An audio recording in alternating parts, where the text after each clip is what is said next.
क्या आप भी उस जंगल में कदम रखने की हिम्मत रखते हैं जहां हर पेड़, हर कदम एक खौफनाक रहस्य छिपाए हुए हो? ये जंगल सिर्फ अंधेरे में नहीं, बल्कि मौत के साये में भी डूबा हुआ है। गायब होने वाले लोग अब बस एक कहानी बन चुके हैं। लेकिन क्या ये सच है? रहस्य से घिरा जंगल और दो दोस्त जो अपनी जान की तलाश में हैं। खौफनाक शिकारी। सन्नाटे से घिरे एक छोटे से गांव में अजीब घटनाएं हो रही थीं। लोग अचानक गायब हो जाते और वापस उनकी कोई खबर नहीं मिलती। गांव वालों का कहना था कि जंगल में एक अदृश्य शिकारी रहता है जो अपनी अगली शिकार की तलाश में रहता है। एक रात रघु और मोहन, दो बचपन के दोस्त, इस रहस्य को सुलझाने के लिए जंगल में जाने का फैसला करते हैं। उनकी आंखों में साहस छलक रहा था, लेकिन दिल में डर भी था। जंगल के अंदर कदम रखते ही ठंडी हवा ने उनका स्वागत किया। चारों ओर अंधेरा और सन्नाटा था।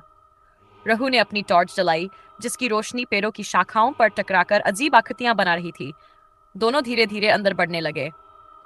रास्ते में उन्हें टूटे हुए पेड़ों के तने और खून के धब्बे दिखाई दिए। मोहन ने सहमते हुए कहा, लगता है यह सही विचार नहीं था, हमें वापस चलना चाहिए। रघु ने जवाब दिया, अगर हम आज सच का पता नहीं लगाएंगे तो यह डर कभी खत्म नहीं होगा। जैसे ही वे और आगे बढ़े, अचानक पेड़ों के पीछे से सूखे पत्तों की चरमराहट सुनाई दी। दोनों चौकन्ने हो गए। रघु ने आवाज की दिशा में टॉर्च घुमाई, लेकिन वहां कुछ नहीं था। फिर अचानक ठंडी हवा का झोंका आया और एक साया उनकी टॉर्च की रोशनी के बीच से गुजर गया। ये क्या था? मोहन घबराकर पीछे हट गया।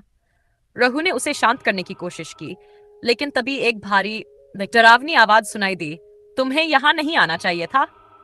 दोनों के पैर जैसे जड़ हो गए। उनकी आंखों के सामने एक बड़ी विकराल परछाई आकार लेने लगी। उसके लंबे नुकीले पंजे और चमकती लाल आंखें देखकर दोनों का खून जम गया। भागो! रघु चिल्लाया। दोनों अपनी पूरी ताकत से भागने लगे, लेकिन जंगल का रास्ता जैसे अनजाना और अंतहीन हो गया। पीछे से आवाजें उनके करीब आती जा रही थीं। मोहन लड़खड़ाकर गिर पड़ा। रघु ने उसे उठाने की कोशिश की, लेकिन तभी वह परछाई उनके सामने आ खड़ी हुई। उस शिकारी की आंखों में खून का प्यास था।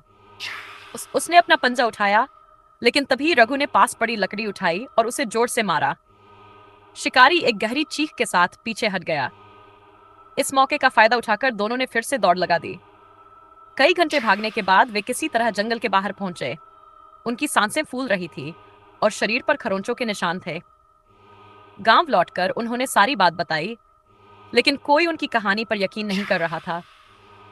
उस रात रघु और मोहन ने तय किया कि कभी उस जंगल की ओर रुख नहीं करेंगे, लेकिन वे जानते थे कि वह शिकारी अब भी वहां है, अपने अगले शिकार का इंतजार कर रहा है। क्या यह अंत था या सिर्फ एक नई शुरुआत? वो शिकारी अब भी जंगल में है, अगले शिकार की तलाश में। उन्होंने जंगल से भागने की कोशिश की, लेकिन क्या वे वास्तव में बच पाए?